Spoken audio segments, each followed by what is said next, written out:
Hut, hike!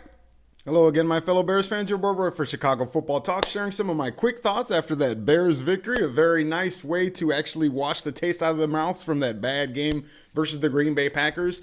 I think overall, people expected the Bears to win this game. St. Louis did prove to be a tough and also play after the whistle type of opponent, borderline dirty. Again, even though RG3 was the only one to point it out so far, they actually did show some of that chippiness in the Lions game as well, and we saw it again today versus the Chicago Bears.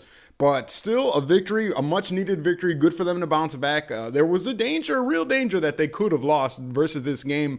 But the fact that the Rams have a poor offensive line, injuries there, and that the Bears' defensive pass front has continued to come along. Israel Adonijah on WBBM today, right after the game, said that last year he had been playing pretty much on one leg all 16 games and that he feels great, far better than he did last year. And he accredited the defensive line's resurgence in the pass rushing this year to basically having another year together to gel as a team. He also mentioned when he was asked about the wrinkle of Shea McClellan roving around, we've seen the Bears do a zone pass rush scheme before where basically Peppers will drop into coverage, but we didn't see Peppers has not gone and moved around the line like that. At least I don't recall that like Shea did, where he was basically, that was a total 3-4 front there, if you will, roving around the defensive line, deciding which hole he was going to attack. So, and when he was asked about that, Israel Adonijah said that Marinelli was in the back, basically working on the game plan to Dallas already.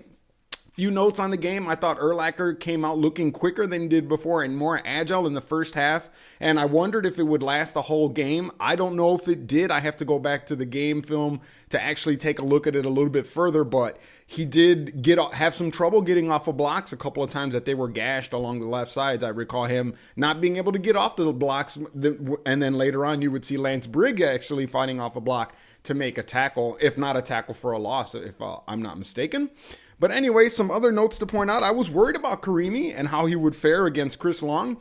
He did a very good job, I thought. You know, he didn't play a perfect game. Nobody did.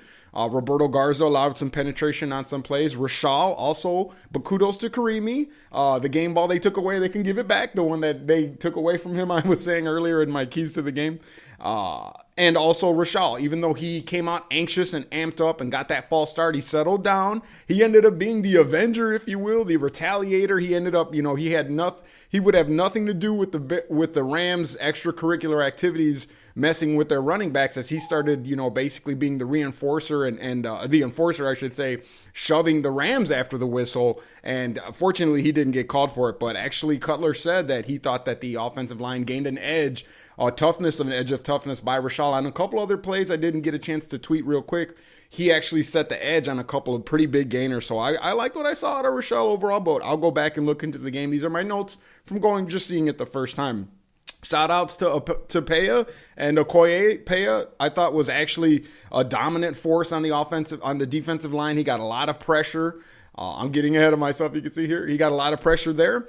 And also Okoye, too, was a disruptor. He was a force in the backfield. Melton and Okoye, I thought, split sacks, reps a lot, actually, in this game. I thought their playing time was about equal in this game, and it'll be interesting. I don't know if I'll have time to count snaps, but I'll be looking to that to actually see. It looked like they got equal amount of snaps, even though the Bears only had 3 defensive tackles active. They didn't do a lot of the rush hour package. They did it when they had to, but they didn't do it as much as they have in previous games, that being when they have the 3 defensive ends. I saw Shea did it on the inside once, and Peppers did it on the inside once too. Shout out to Jennings again. Tim Jennings tipping an interception, the one that was returned for a touchdown by Major Wright, having another interception that basically sealed the game, if you will, the play that caused Joniak to say fade to black, his trademark line, if you will, there. Offensively speaking, again, the Bears, I think, spoiled us with that explosion versus the Colts.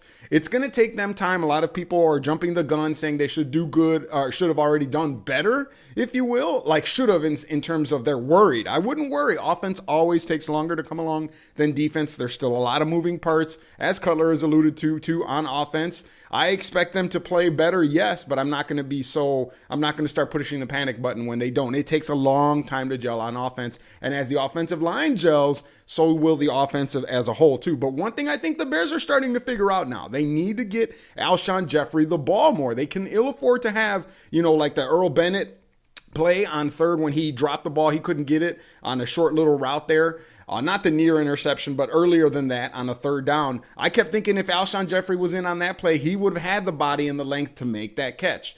Devin Hester had a drop in the red zone after Alshon Jeffrey got him all the way into the red zone. They pulled Jeffrey and then put in Hester. And then I was calling. I said, this would be a good time for a jump ball on second when they were further out, second and goal from about the 7-yard line. And they throw it, but they throw it to Hester. And it looked like it might have been a little too high, but it still went through Hester's hands as I saw it earlier too. So I think they need to get the ball. If I'm the Bears, I'm actually trying to accelerate Jeffrey's growth as a rookie as much as possible because you're going to need him. Don't take so long to get this guy into the game. I think we can ill afford to lose opportunities, and Jeffrey can capitalize on some of these plays that I noticed other receivers weren't capitalizing. It was nice to see Kellen Davis make a contribution as well. So those are my quick thoughts on the game. Overall, right now, I will go back into the tape and look at it, and we will have many more. Look for the breakdowns on Chicago Football Talk YouTube channel. Check out ChicagoFootballTalk.com and Chicago Football Talk Live tomorrow. Your boy Roy. Enjoy the night games for Chicago Football Talk. Peace, and I'm out.